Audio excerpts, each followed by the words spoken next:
11 साल की बच्ची के साथ ये हमारी बहन बेटी को ये मानसिकता के ये कहां से आए हुए? ये मदरसे वाले हैं, मदरसे वाले।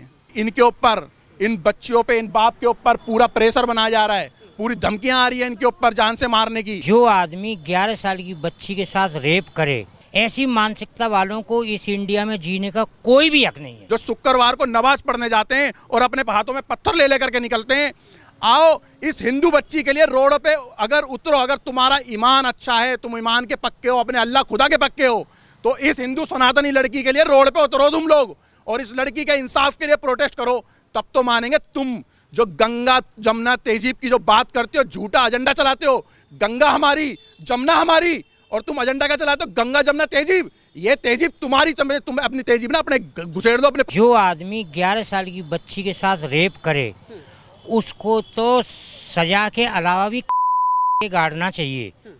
ऐसी मानसिकता वालों को इस इंडिया में जीने का कोई भी हक नहीं है।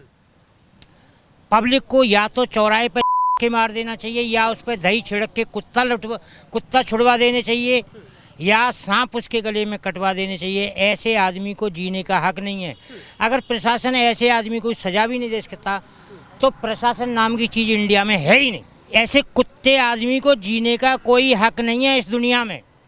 उसे पुलिस द्वारा या किसी द्वारा, एडमिनिस्ट्रेट द्वारा मृत्यु दंड से भी ज़्यादा कोई बड़ा दंड है तो देना चाहिए। मेरा नाम धनपाल गौतम है। आपको लगता है कि कहीं न कहीं हिंदू बच्ची को टारगेट किया गया है? हिंदू बच्ची को पहली बार टारगेट नहीं किया जा रहा, उससे पहले भी टारगेट किए जा चुके हैं। लेकिन हिंदुओं में भी पागलपन इतना है कि हिंदू है ही नहीं।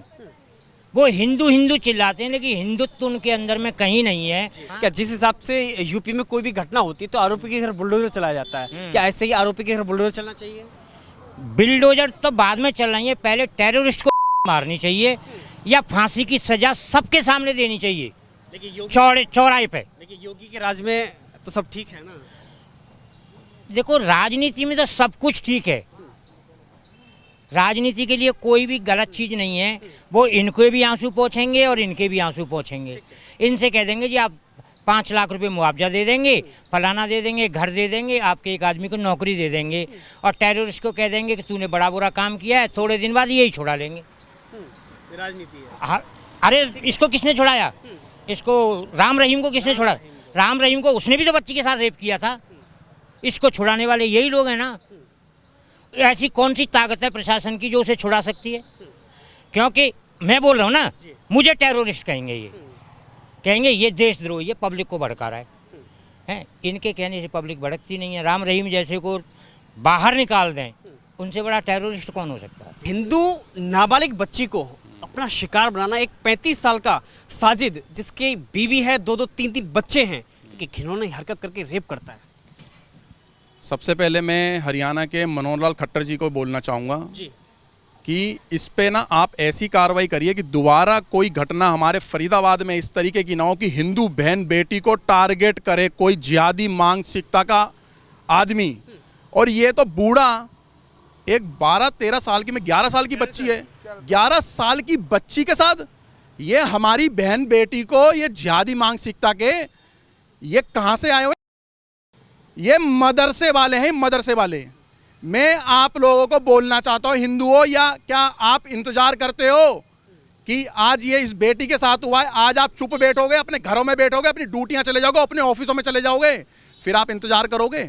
महीने 2 महीने का यार अभी कोई कांड नहीं हुआ हिंदुओं के साथ, कि कोई घटना नहीं घटी है हिंदुओं के साथ, ऐसे इंतजार करते हो?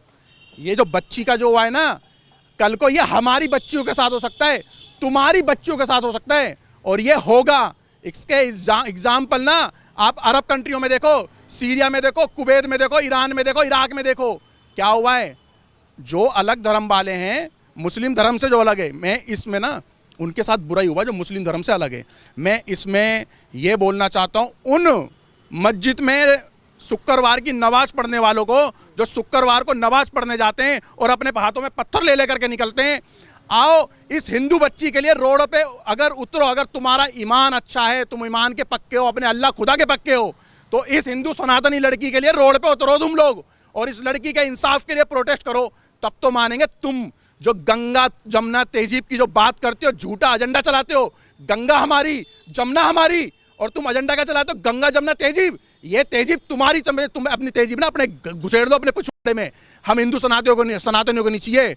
और हम एक कानून से बोलना चाहते हैं, अपने फरीदाबाद के सीपी साहब से बोलना चाहते हैं, ये एक कांड हो चुका है, अगर इस पे सख्त कार्रवाई नहीं होती तो कार्रवाई हिंदू सनातनी करेगा, मैं करूंगा। मैं चाहे मेरे को उनको किसी भी तरीके से उनसे हिसाब करना पड़े। इस बच्ची का हिसाब का कानून ये समझता है कि उसको सजा दे दी, उस बच्चे को इंसाफ मिल गया है।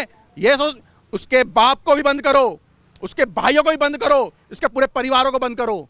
क्योंकि ऐसा नहीं है कि उसके साथ गलत हुआ तो उसके बाप को नहीं पता होगी, उसके भाइयों को नहीं पता होगी, पूरा का पूरा परिवार।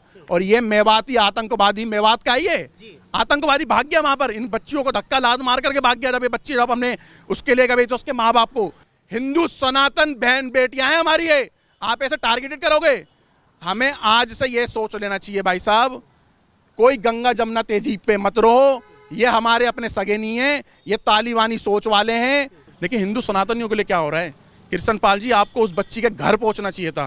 कहाँ गए भाई, कहाँ गए? आज इन हिंदू बहन बेटियों के साथ इतना अत्याचार हो रहा है, क्यों भाई? कहाँ गए सारे लोग? अपने घरों में बैठोगे? इन गरीबों के पास ना ओढ़ने के लिए चादर भी नहीं है, कौन आएगा इनकी आर्थिक मदद के लिए? हमें हिंदुओं को आना पड़ेगा। अगर आज आप इनके साथ नहीं खड़े हुए ना, तो कल तुम्हारे साथ तुम्हारा पड़ोसी भी नहीं खड़ा होगा। और इनके ऊपर, इन बच्चियों पे, इन बाप के ऊपर पूरा प्रेशर बनाया जा रहा है, पूरी धमकियां आ रही है इनके ऊपर जान से मारने की। अगर तुमने इस बच्चे के ऊपर केस कानूनी दर्ज करवाया तो हम तुम्हें जान से मारने की हत्या दे चुके। बच्ची ने खुद अपनी स्टेटमेंट दी है।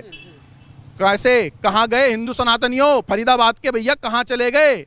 आ जाओ भाई, इस बच्ची के साथ में खड़े हो, कंधे से कंधा मिला के खड़े हो। इस बच्ची को ना कोई भी दिक्कत परेशानी आएगी तो सोचो हमारे, ऐसे मत सोचो यार किसी और की। जात बिरादरी से निकलो कि आज गुर्जर, कल बावन, कल पंडित, यार सबको तो आए दिन हम लोग देखते हैं। कभी बिहार के अंदर एक सारिका बहन को जला दिया जाता है, यूपी के अंदर एक 13 से 17 साल की 2 बहनों को रेप कर करके पेड़ पे 7-7 6 लटका देते हैं। कब तक आप केवल ये सोशल मीडिया पे ही देखते रहोगे? ऐसे आरोपी जगन अबरात जिसने किया 11 साल की बच्ची के साथ रेप किया, ऐसे आदमी को देखो, मेरे हिसाब से ऐसी सज़ा देनी चाहिए जो किसी ने भी सोची ना हो। बच्ची है छोटी सा, इसमें राजनीति ना आनी चाहिए, ना इसमें कुछ आना चाहिए। उसको इतनी बुरी सज़ा देनी चाहिए, चाहे बेशक मैं ही कहूँ ना, क्यों हमारी बहन बेटी हैं। ऐसा होता है कि ये आज नहीं, यहाँ फरीदाबाद में नहीं, हरियाणा में, दिल्ली में भी, सब कहीं हो रहा है। उसे ऐसी सज़ा दे देनी चाहिए कि उसके कोई शब्द ना हो। 11 साल की बच्ची के साथ में जबरन साजिद नाम का रेप करता है, उसको काट देना चाहिए था। हाँ, जुर्माना तो यही है।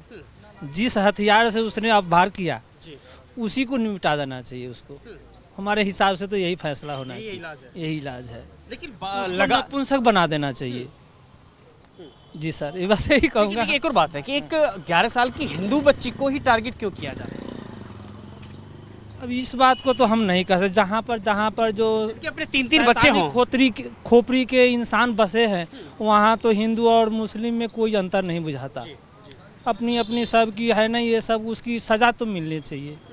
जैसे कि मैंने वो किया, और भी कुछ इससे की हो, उसको ज़्यादा मिलनी चाहिए। किस तरह की मानसिकता का व्यक्ति हो सकता है जो 35 साल का है, साजिद है, शादी हो गई, 3 बच्चे हैं, लेकिन 11 साल की हिंदू बेटी को अपना निशाना बनाता है और अपना शिकार बनाता है? देखो, मैं तो इसको राक्षस प्रवृत्ति का ही कहूँगा। इतनी घिनौनी हरकत राक्षस प्रवृत्ति का ही कर सकता है।